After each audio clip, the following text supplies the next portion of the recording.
11월 17일 수요일 새벽입니다. 오늘은 로마서 묵상 197번째 시간이죠.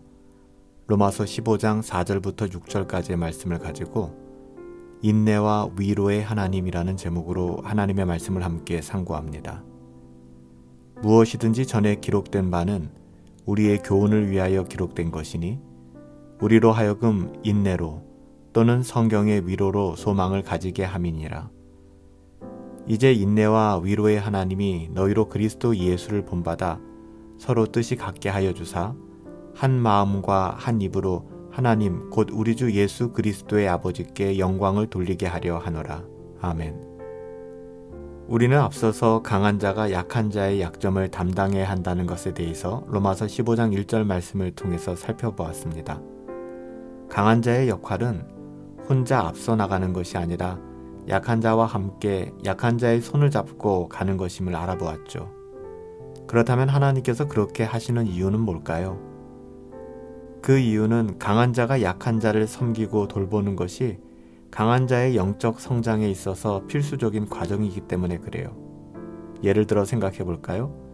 이렇게 기도하는 사람이 있다고 가정해 봅시다. 하나님, 사랑이 풍성한 사람이 되게 해주세요. 만약에 이렇게 기도하는 사람이 있다면 하나님께서 어떻게 응답하실까요? 저절로 사랑하는 마음이 생겨나게 하실까요? 아니에요.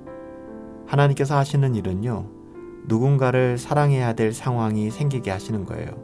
우리는 그 상황 속에서 실제로 누군가를 사랑하게 됨으로 말미암아 그 사랑의 풍성함 속에 사랑이 풍성한 사람으로 성장해 가게 되는 것이죠. 사랑해야만 하는 사람들을 하나님께서 우리에게 붙여주시고 사랑할 수 있는 환경 속으로 우리를 밀어 넣으시는 거예요. 솔직히 생각해보면 사랑할 수 있는 환경과 상황이 아니죠. 사랑을 할 수 있는 기회를 하나님께서 우리에게 주시는 것이고 우리가 불평과 원망을 거절하고 사랑하게 될 때 우리는 사랑의 사람으로 성장해 가게 되는 것입니다. 또한 우리는 인내심을 원할 때도 있어요. 하나님, 인내심이 풍성한 사람이 되게 해주세요. 그럼 동일하게 하나님께서 어떻게 응답하실까요? 저절로 인내심이 풍성한 사람이 되게 만들어 놓으실까요? 그렇지 않아요. 하나님께서는요, 어려움을 인내해야만 하는 상황 속에 우리를 밀어 넣으십니다. 그러니까 우리 가운데 어려움을 인내해야 하는 상황들이 생기기 시작하는 것이죠. 우리는 그 상황들을 실제로 인내하게 됨으로 말미암아 인내심이 풍성한 사람으로 한층 더 성장해 나가게 되는 것입니다. 그래서 강한 자들은 약한 자들을 섬기면서 한 가지 소망을 가질 수 있는 거예요. 비록 사람이 주는 위로나 보상은 없을지라도 하나님께서 주시는 위로와 보상이 있다라는 소망이죠. 하나님의 위로와 보상을 통해서 우리는 더 거룩한 사람이 되어가고 하나님의 자녀다운 삶을 살아내게 되며 더 성숙한 사람이 되어갈 것이라는 소망 말이에요. 이 소망으로 인하여 강한 자들은 계속해서 인내하게 되고요. 약한 자들을 섬겨나갈 수 있는 것입니다. 세상이 주는 보상이 아니라 하나님께서 영적 성장을 통해서 우리에게 은혜를 주시는 거예요. 그래서 사도 바울은 오늘 본문 5절에서 하나님을 인내와 위로의 하나님이다 라고 고백하는 것입니다. 우리가 믿는 하나님은 인내하는 자를 위로하시는 하나님이다 라는 의미이죠. 이어서 사도 바울은 약한 자를 섬기는 것이야말로 진정으로 하나님을 영화롭게 하는 것이다 라고 이야기합니다. 5절부터 6절까지의 말씀이죠. 이제 인내와 위로의 하나님이 너희로 그리스도 예수를 본받아 서로 뜻이 같게 하여 주사 한 마음과 한 입으로 하나님 곧 우리 주 예수 그리스도의 아버지께 영광을 돌리게 하려 하노라. 예수님은 심판받아 마땅한 우리를 그냥 내버려 두지 않으셨어요. 예수님은 우리를 위하여 인간이 되사 이 땅 가운데 오셨고요. 우리를 구원하시기 위해 고난을 당하셨습니다. 우리를 살리시기 위해 그분은 죽으셨습니다.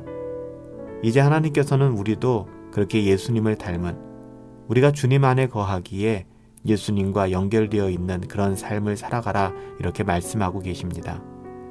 예수님이 우리를 위해 희생하셨던 것처럼 우리도 때로는 약한 자들을 위해 마땅히 희생해야 한다라고 말씀하시는 것이죠. 우리의 어떠함으로는 불가능하지만 예수의 영이 우리 가운데 있기 때문에 이것이 가능하게 되는 일이죠. 하나님의 자녀들은 이런 삶을 살아냅니다.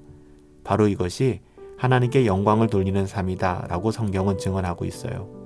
사랑하는 여러분들, 우리가 돌아보아야 할 약한 사람들은 누구일까요? 우리가 손을 잡아주어야 할 약한 사람들은 누구입니까? 우리가 일으켜 세워주어야만 하는 약한 사람들은 누구예요? 나의 섬김과 나의 사랑이 필요한 사람은 누구인가요? 우리는 입술로만 사랑을 외칠 것이 아니라 약한 자를 섬기는 행동으로 우리의 사랑, 하나님께서 우리에게 심어주신 그 사랑을 실천할 수 있어야 될 것입니다. 사랑하는 여러분들, 하나님은 인내와 위로의 하나님이세요. 그 하나님이 우리와 함께 하십니다. 살아계신 아버지 하나님, 저희 곁에 붙여주신 약한 자들을 하나님 우리가 원망하는 것이 아니라 그들을 돌보고 섬길 수 있도록 은혜를 베풀어 주시옵소서. 저희 곁에 넘어진 지체들을 저희가 일으켜 세워주게 하여 주시고, 저희 곁에 있는 가난한 자들을 저희가 친히 섬기며 나눌 수 있도록 우리에게 은혜를 베풀어 주시옵소서. 이것은 우리가 더욱더 성장하고 또 영적으로 성숙되어져 가는 과정입니다.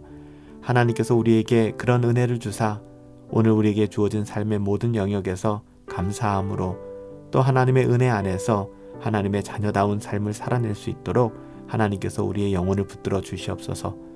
인내와 위로의 하나님이 우리와 함께 하심을 믿고 감사하오며 예수님의 이름으로 기도하옵나이다. 아멘. 우리의 삶 속에서 말과 혀로만이 아니라 우리 가운데 있는 하나님의 은혜와 사랑으로 연약한 자들을 기꺼이 섬기며 또 세워줄 수 있는 그런 은혜가 저와 여러분들 가운데 함께하기를 예수님의 이름으로 축복합니다. 오늘 하루도 그런 삶을 살아내십시다. 주님이 우리와 함께 하시잖아요. 오늘도 성령 충만하시고 우리 주님과 함께 주 안에서 그렇게 승리합시다.